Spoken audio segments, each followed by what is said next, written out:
নমস্কার বন্ধুরা, আমি সোমা গোপালের হেসেলে আপনাদের সবাইকে স্বাগত।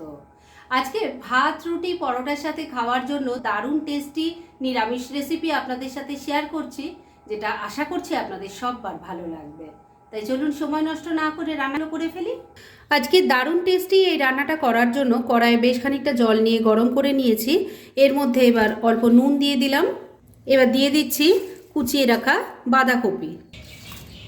এখানে আমি মিডিয়াম সাইজের একটা বাঁধাকপি নিয়েছি, সেটাকে ঝিরিঝিরি করে কেটে নিয়েছি। এবার এর মধ্যে একটা বড় সাইজের আলু নিয়েছি, সেটাকে একটু বড় বড় টুকরো করে কেটে নিয়েছি, সেটাও দিয়ে দিলাম। জলের সাথে ভালো করে মিশিয়ে নিচ্ছি।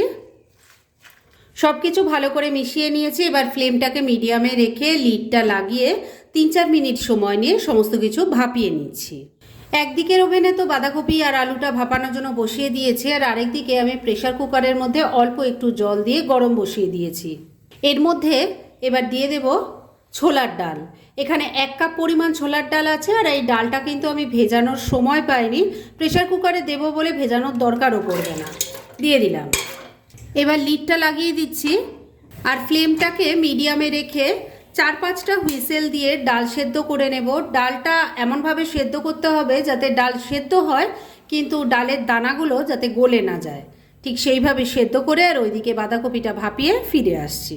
প্রেশার কুকারে 5টা হুইসেল দেওয়ার পর আমি গ্যাসটা বন্ধ করে প্রেশার কুকারটা এক সাইডে রেখে দিয়েছি, আর আরেকদিকে যে বাঁধাকপি আর আলুটা ভাপানো হচ্ছিল সেটাও কিন্তু মিনিট 4 হয়ে গেছে।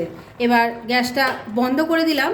এবার এই বাঁধাকপি আর ভাপানো আলুটাকে জল থেকে নামিয়ে রাখছি। আর এই কাজটা করতে করতে বন্ধুরা এই রান্নার মশলাটা বানিয়ে ফেলছি। কি কি দিয়ে মশলা তৈরি করছি সেটা দেখিয়ে দিই।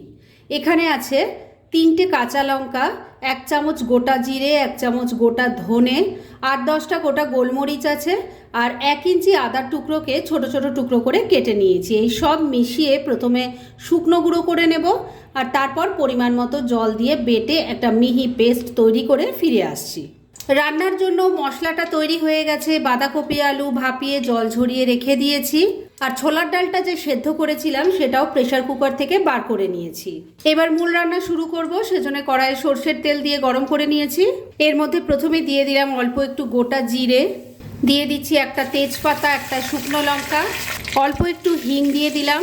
এর সাথেই যাচ্ছে গোটা গরম মশলা, যার মধ্যে আছে 2-3টে এলাচ, 2-3টে লবঙ্গ আর একটা দারচিনি। ফোড়নটাকে একটু ভাজা ভাজা করে নিচ্ছি। ফোড়নটা ভাজা ভাজা হয়ে গেছে। এবার এর মধ্যে তৈরি করে রাখা মশলার পেস্ট ঢেলে দিলাম। এর মধ্যে এবার কিছু গুঁড়ো মশলা দেব। প্রথমেই দিয়ে দিচ্ছি অল্প হলুদের গুঁড়ো, অল্প একটু কাশ্মীরি মির্চ পাউডার দিয়ে দিলাম, দিয়ে দিচ্ছি স্বাদ মতো নুন, টমেটো পিউরি দিয়ে দিচ্ছি, অল্প চিনি দিয়ে দিলাম, অল্প জল অ্যাড করছি, না হলে মশলাটা কষানো যাবে না। এবার সব কিছু ভালো করে মিশিয়ে মশলাটাকে খুব ভালো করে কষিয়ে নিতে হবে।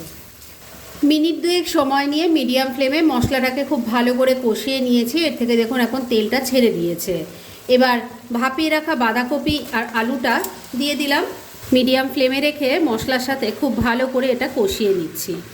বন্ধুরা, আজকে এই রান্নাটা আমি যেভাবে করছি এভাবে আপনারা যদি আগে না করে থাকেন, তাহলে সবার কাছে আমার রিকোয়েস্ট থাকবে অবশ্যই একবার ট্রাই করুন। এটা ভাত রুটি পরোটা সব কিছুর সাথে খেতে কিন্তু অসাধারণ লাগে, আর খুব কম সময় কম উপকরণে তৈরি হয়ে যায়। তাই প্লিজ একদিন তৈরি করুন, আর তারপর কেমন লাগলো সেটা প্লিজ কমেন্ট করে জানাবেন।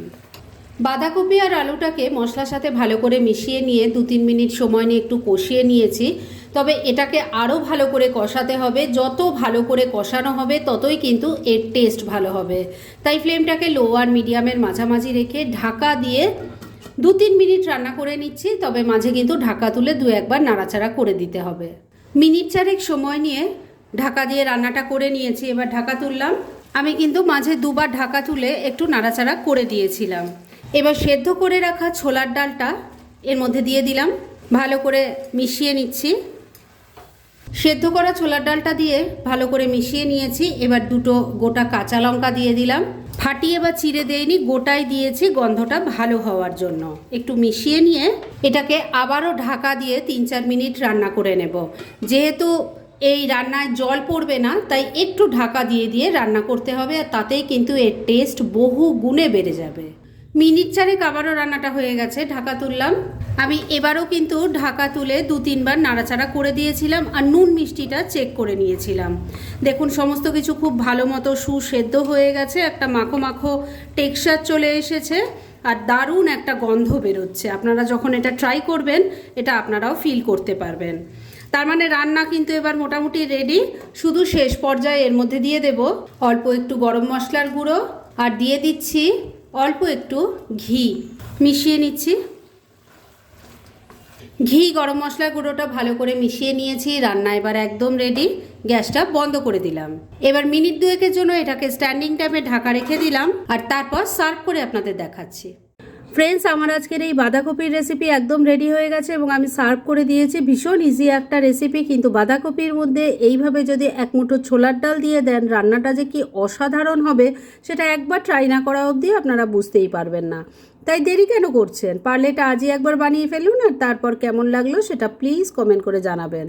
এরকম ধরনের অনেক ভালো ভালো নিরামিষ রান্নার রেসিপি আপনারা গোপালের হেসেল সার্চ করলেই পেয়ে যাবেন, যার মধ্যে থেকে কিছু কিছু আমি সাজেস্টেড বক্সেও দিয়ে দেবো, সেখান থেকেও আপনারা দেখে নিতে পারেন। তাই গোপালের হেসেল অবশ্যই ভিজিট করুন। আর আপনারা কেমন ধরনের রেসিপি চাইছেন সেটাও কিন্তু আমাকে জানাতে পারেন। আমি চেষ্টা করব সেই সব রেসিপিগুলো আপনাদের সাথে শেয়ার করার। আর আমার আজকের এই রেসিপি যদি আপনাদের ভালো লাগে আর ইউজফুল বলে মনে হয় তাহলে যারা এখনও আমার চ্যানেলটাকে সাবস্ক্রাইব করেননি তারা প্লিজ সাবস্ক্রাইব করুন। তাহলে আজকের মতো এখানেই শেষ করছি। পরদিন আবার এরকমই কোনো ভালো রেসিপি নিয়ে চলে আসব। আপনারা সবাই খুব ভালো থাকুন, সুস্থ থাকুন।